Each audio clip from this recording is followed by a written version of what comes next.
Muchas gracias por la oportunidad.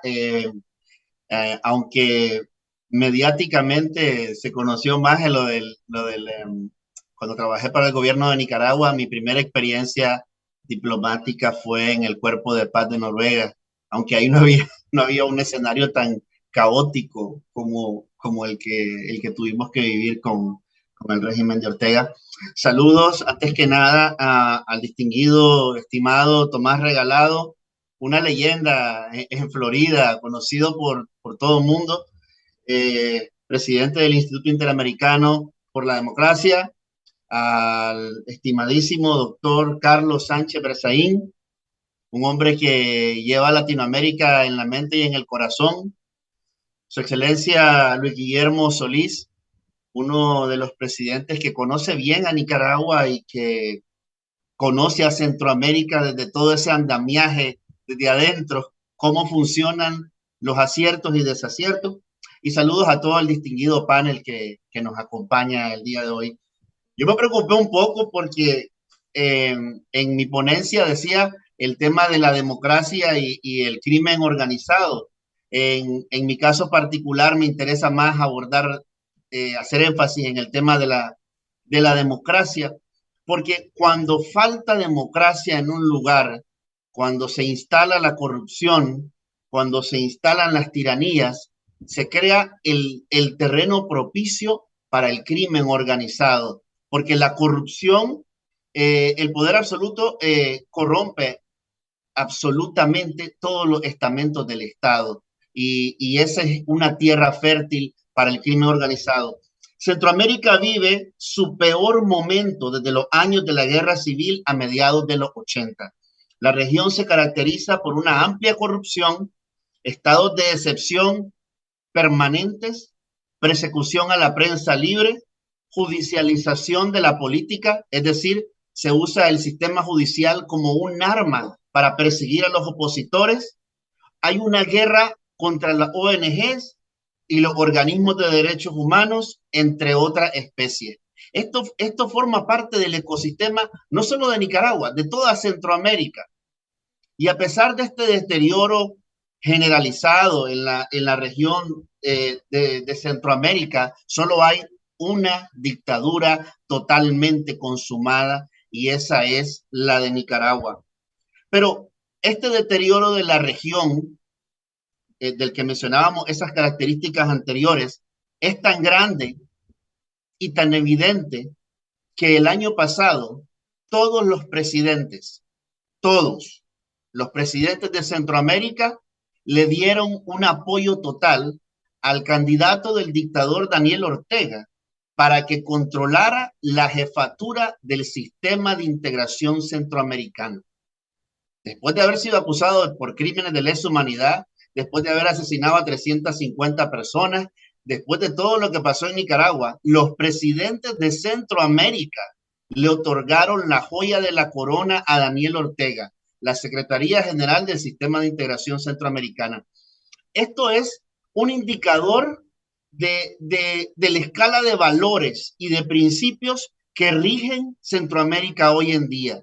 Y cuando mencionábamos estos temas de ataque a la libertad de prensa, ataque a los organismos de derechos humanos, ataque a las ONGs, incluye a todos los países, incluso el país más democrático de Centroamérica, que a mi parecer es Costa Rica, se ha visto en momentos difíciles en esa relación con los medios de prensa en el actual contexto. Entonces, no es de extrañarse que en una Centroamérica deteriorada, Ortega tenga la Secretaría General del SICA y la use para invitar a Rusia que sea un observador permanente dentro del sistema de integración centroamericano. Entonces, esos son las señales de los tiempos en las que estamos viviendo. Pero ¿cómo pasamos de ser un régimen autoritario, corrupto, a convertirnos en una dictadura total y consumada? ¿Cómo se da esa transición? En 2018, Nicaragua era ese país corrupto y ese país con un régimen autoritario. Sin embargo, quiero repetir algunos apuntes que había tomado aquí.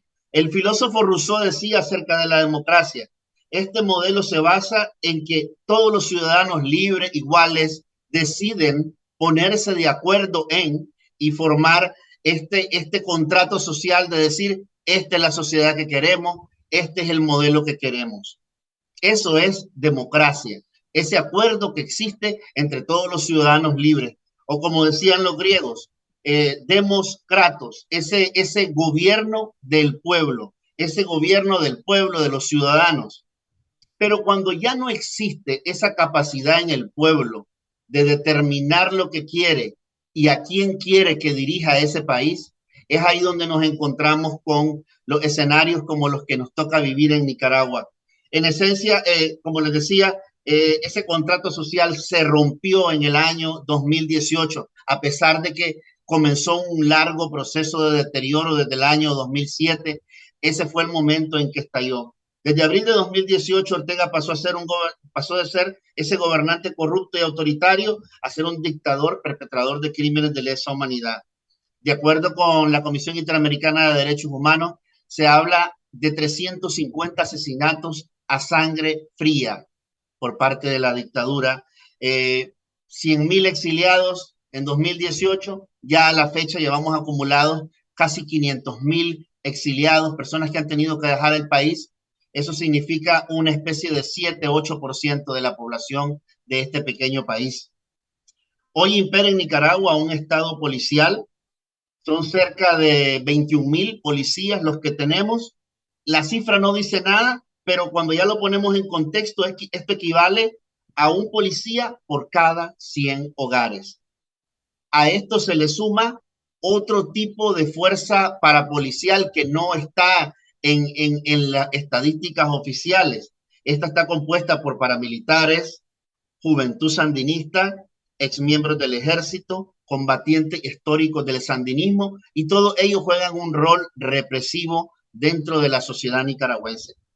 El objetivo no es garantizar la seguridad y el bienestar de la población, sino mantener a la población neutralizada y aterrorizada. En este estado policial no existe libertad religiosa, libertad de expresión, no existe libertad de asamblea, de organización. Somos el único país en América Latina donde no hay un solo periódico impreso. Es el único país en el que usted se levanta en la mañana con su café y va a buscar el periódico y no hay, porque no existe. No existe periódico en Nicaragua. Es un país donde muchas cosas que deberían de existir ya no hay hace mucho tiempo. En este contexto me gustaría compartir Arturo, también algunos aspectos. Arturo, por favor, tienes que redondear porque... Vamos a redondearlo. En cuanto al tema de la seguridad, Nicaragua comenzó, como bien lo decía el expresidente Solís, con un modelo comunitario policial, con una estrategia de seguridad macro, que era un muro de contención contra el narcotráfico. Sin embargo, después de 2018, tanto la policía como el ejército se volcaron en una tarea principal, que era garantizar la permanencia del régimen de Nicaragua a partir de la represión. Cuando a partir de 2018 Ortega se empieza a quedar con menos recursos económicos, él empieza a buscar otras alternativas. Ya no tiene el petróleo de Venezuela, viene el oro de sangre de Venezuela y viene también los recursos del tráfico de drogas a través del cartel de los soles, que según los medios han logrado recopilar estas historias, trabaja en estrecha colaboración con Venezuela. Es una situación en la que hemos transicionado de un Estado de Derecho débil, Arturo, te superpasaste del tiempo. De verdad tienes que finalizar. Sigue, termina. Ya terminó. Bueno, cierro con esta palabra. A pesar de que Ortega tiene el control absoluto de Nicaragua, también tiene el rechazo absoluto de América Latina. Desde 2021, ni un solo presidente pone pie en Nicaragua. La izquierda latinoamericana lo ve como un paria. Mientras la izquierda latinoamericana defiende a Cuba y a la dictadura de Venezuela, nadie se atreve a defender a Ortega. Y por este rechazo y este desdén de la comunidad internacional e incluso de la misma izquierda, creemos que Nicaragua muy pronto verá días mejores. Muchas gracias.